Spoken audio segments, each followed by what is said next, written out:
சில நேரங்களில் நம்ம பிரச்சனையை பார்க்குறோம், ஆண்டவரை பார்க்க மறந்துடுறோம். மத்தேயு 14:18 பேதுரு அவரை நோக்கி அப்படின்னு வேதம் சொல்லுது.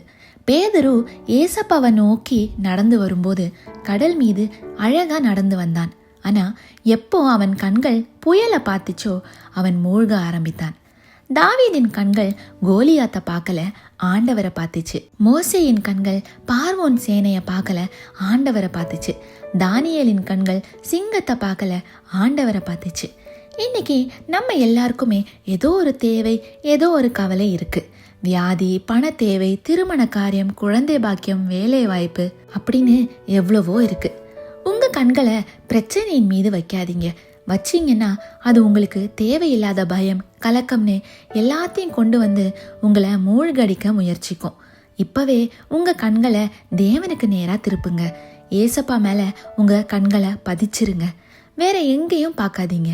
கர்த்தர் எல்லாவற்றையும் உங்களுக்கு வேண்டியபடி மாற்றி தருவார். ஒரு வெள்ளை பேப்பர் எடுத்துக்கோங்க. அதுல எங்கேயாவது ஒரு ஓரமா ஒரு குட்டி புள்ளி வச்சிருங்க. இப்போ அந்த புள்ளி மேலேருந்து உங்க கண்ணை எடுத்துட்டு மீதி இருக்கிற வெள்ளை பேப்பரை பாருங்க. கர்த்தருக்கு நம்ம பிரச்சனைகள்லாம் வெறும் தூசிக்கு சமம். அந்த தூசியை ஃபோக்கஸ் பண்றதை விட்டுட்டு நம்மோடு இருக்கும் பெரிய ஆண்டவரை ஃபோக்கஸ் பண்ணுங்க. சாத்தான் அப்பப்போ உங்களுக்கு அதை இதன்னு காட்டி உங்களை பயமுறுத்துவான். ஏமாந்துடாதீங்க. உங்க கண்களை தேவனுக்கு மேலே இருந்து எடுத்துடவே எடுத்துடாதீங்க. கர்த்தர் உங்களோடு இருப்பாராக. ஆமேன்.